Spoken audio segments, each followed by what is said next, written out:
지금까지 한국 증시를 이끈 건 결국 삼성전자와 SK하이닉스인데 현재 두 종목의 주가 흐름을 각각 어떻게 평가하세요? 삼성전자, SK하이닉스 지금 사도 될까요? 이미 들고 있는 투자자라면 언제 사고 언제 파는 게 좋을지 대표님만의 매매 기준이 있으실까요? 두 종목 다 한마디로 롤러코스터입니다. SK하이닉스는 검은 월요일 이후에 이틀 만에 160만 원에서 217만 원까지 너를 뛰었고요. 삼성전자도 24만 원에서 28만 원 사이를 오갔으니까요. 그런데 흥미로운 건 이 요동 속에도 증권가는 목표가를 줄줄이 올리고 있다는 거죠. SK하이닉스는 애널리스트 36명 전원이 매수 의견을 내고 있고요. 매도 의견을 내고 있는 애널리스트는 단 한 명도 없습니다. 거기에 적극 매수 의견이고요. 12개월 평균 목표 주가도 340만 원을 넘습니다. 주가는 심리와 수급의 요동을 치지만 실적은 사상 최대치고 수출은 200% 넘게 급등하는 펀더멘탈과 주가의 괴리가 굉장히 큰 상태죠. 그럼 지금 사도 되냐라고 물어보시는 분들 굉장히 많은데요. 조건부입니다. 밸류는 금융위기 수준까지 싸진 과매도이고 실적은 견조하니까 사실은 세일에 가깝지만 반도체 기업의 실적과 빅테크의 투자 계획이라고 하는 분수령을 앞두고 변동성이 사실은 극심하죠. 지금 당장 몰빵하거나 급등하는 날 추격하는 건 사실 금물이고요. 자금을 나눠서 분할로 접근하는 게 정석입니다. 그럼 이미 들고 계신 분들을 위한 제 매매 기준을 좀 말씀드리면 딱 두 가지 원칙입니다.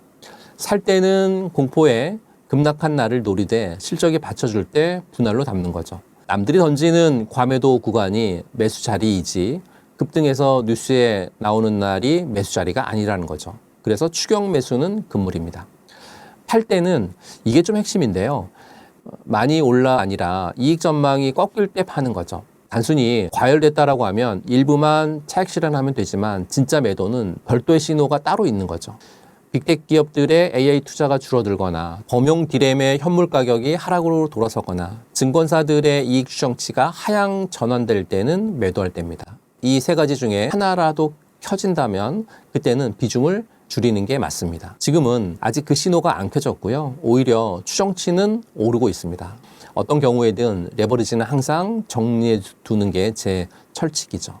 결론적으로 두 종목은 실적은 사상 최대치인데 주가만 요동치는 국면이라 세일에 가깝지만 분수령을 앞둔 만큼 추격이 아니라 분할로 접근하시고요. 살 때는 공포의 급락에 나눠서 담고 팔 때는 이익 전망이 꺾이는 신호를 기준으로 삼으셨으면 좋겠습니다. D램, HBM 가격 폭등으로 촉발된 이번 반도체 슈퍼사이클을 두고 일각에서는 AI 데이터 센터 수요발 진짜 성장이라고 하고 일각에서는 언젠가 꺼질 거품이라고도 합니다. 대표님은 지금의 반도체 AI 랠리를 버블로 보시나요? 아니면 새로운 성장의 사이클 초입으로 보시나요? 저는 방향은 새로운 성장 사이클의 초입인데 그 안에 거품이 낀 구간이 섞여 있다라고 보고 있습니다. 사실은 둘을 좀 나눠서 보실 필요가 있는데요. 먼저 성장 쪽은 사상 최대의 수요하고 투자 그리고 2028년까지 이어질 공급 부족을 근거로 말씀드립니다.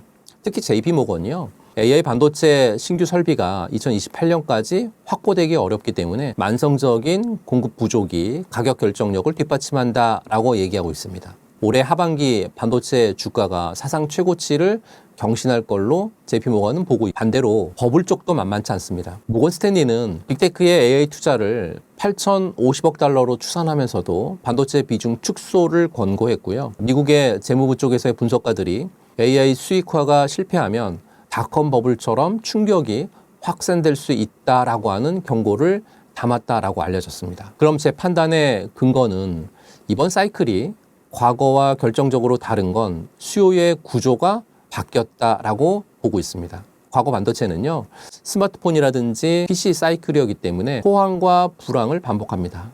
하지만 이번에는 AI 데이터 센터라고 하는 새로운 축이 생겼죠. GPU가 늘면 HBM이 그리고 소부장이 전력이 반드시 함께 필요하죠.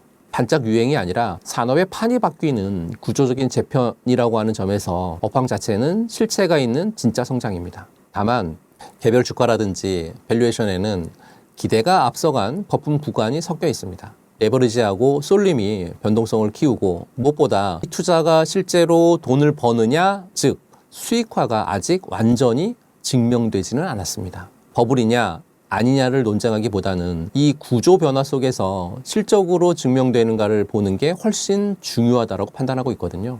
그 답이 마이크로소프트, 알파벳, 메타, 아마존 이 기업들의 실적에서 AI 투자가 계속이 되고 수익으로 연결되는지를 확인해야 된다라고 말씀드리고요. 투자가 유지된다라고 하면 성장 사이클에 힘을 받을 거고 캐펙스가 꺾이는 신호가 나온다라고 하면 그때가 거품 판정의 시작이다라고 말씀드립니다. 정리해 보면 저는 지금을 새 성장 사이클의 초입에 무게를 두되 거품 구간이 섞여 있는 국면으로 보고 있습니다. 버블 논쟁에 휩쓸리기보다는요. 실적으로 증명되는 종목을 옥석을 가려서 분할로 접근하시고 빅테크의 투자라든지 수익화라고 하는 답안지를 꼭 확인하시면 좋겠다라고 말씀드립니다. 최근 국민연금의 리밸런싱 우려라든지 미국발 이슈로 인해 국장이 급락한 일이 자주 있었습니다. 실적이나 펀더멘털과 무관한 대형 수급 이슈로 지수가 출렁일 때 투자자는 어떤 원칙으로 대응해야 흔들리지 않을 수 있을까요? 원칙 4가지를 좀 말씀드릴게요. 첫 번째 원칙은 수급과 펀더멘털을 분리해서 보시는 겁니다. 이게 가장 중요합니다. 국민연금 매도나 미국발 악재로 빠지는 건 기업이 나빠져서가 아니라 잠깐 파는 사람이 많아져서 파는 거거든요. 국민연금의 리밸런싱만 해도 수십 조를 한 번에 던지는 게 아니라 여러 달에 걸쳐가지고 나눠서 파는 수급에 대한 노이즈일 뿐이고 국민연금 첫날 매도했었을 때는 한 2천억 정도의 매도에 그쳤기 때문에 회사의 이익이 훼손된 게 아니라고 하면 그 하락은 일시적이라고 하는 걸 반드시 기억하실 필요가 있을 것 같고요. 두 번째는 지수하고 내 계좌를 분리하시는 거예요. 이런 대형 수급 이슈는 지수를 흔들 수 있습니다. 하지만 결국에 내 종목의 장기 주가는 그 회사의 실적이 정하는 거거든요. 지수가 급락한다고 겁먹고 멀쩡한 내 종목을 던지는 건 남의 사정 때문에 내 자산을 헐값에 파는 셈이거든요.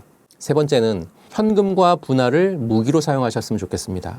수급 이슈는 예고 없이 왔다가 지나가거든요. 그래서 평소에 현금을 일부 들고 있다가 어떤 급락이 나올 때 오히려 실적이 좋은 종목을 나눠 담는 기회로 삼으시면 될 것 같습니다. 공포에 파는 게 아니라 남들이 파는 노이즈를 매수 자리로 활용하는 거죠. 네 번째는 레버리지는 반드시 멀리 하십시오. 수급 이슈로 인한 변동성은 방향을 예측하기 굉장히 어렵습니다. 비투라든지 레버리지를 쓰신다라고 하면 회사는 멀쩡한데 단지 지수가 출렁였다는 이유 때문에 강제 청산을 당해서 시장에서 쫓겨나죠. 흔들리지 않으시려면 애초에 흔들려도 버틸 수 있는 구조를 만들어 두실 필요가 있습니다. 정리해보면 실적과 무관한 수급 급락일 때는 수급과 펀더멘털을 분리해서 회사가 멀쩡한지만 확인하시고요. 지수 공포에 내 종목을 던지지 마시기 바랍니다.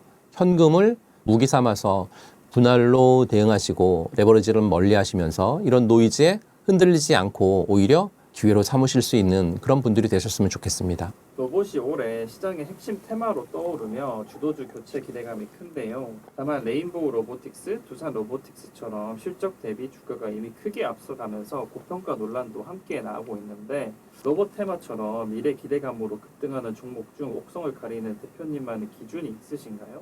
삼성 릭스 다음 주도주로는 어디에 주목해야 할까요? 먼저 제 옥석 가리기에 대한 기준은 딱 한 가지입니다. 기대가 숫자로 넘어오는가입니다.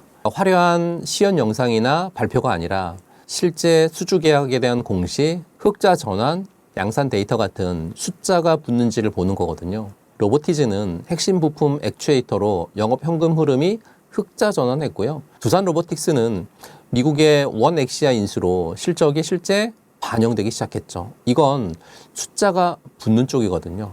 반면에 레인보우 로보틱스는 삼성전자의 후광과 휴머노이드의 기대가 주력인데 아직 적자고요. PBR도 지금 80배를 넘습니다. 삼성과의 실제 납품 계약 같은 구체적인 숫자가 확인될 때까지 기다리는 게 맞겠죠. 여기에 하나 더. 산업의 방향과 주가의 거품을 분리하셔야 된다는 거죠. 로봇은 산업으로 보면 분명 초입 맞습니다. 하지만 주가는 이익이 없는데 기대만으로 앞서간 거품 구간이 섞여 있죠. 방향이 맞아도 가격이 비싸다고 하면 다치죠. 현대차가 로봇 기대감으로 급등했다가 한 달 만에 30% 정도 빠진 게 그 경고거든요. 그래서 이런 고평가 테마주는 소액으로 분할로 구체적인 촉매가 확인될 때 접근하는 게 원칙입니다. 그럼 삼성전자, SK하이닉스의 다음 주도주는 어디냐? 1순위는 전력 인프라로 보고 있습니다.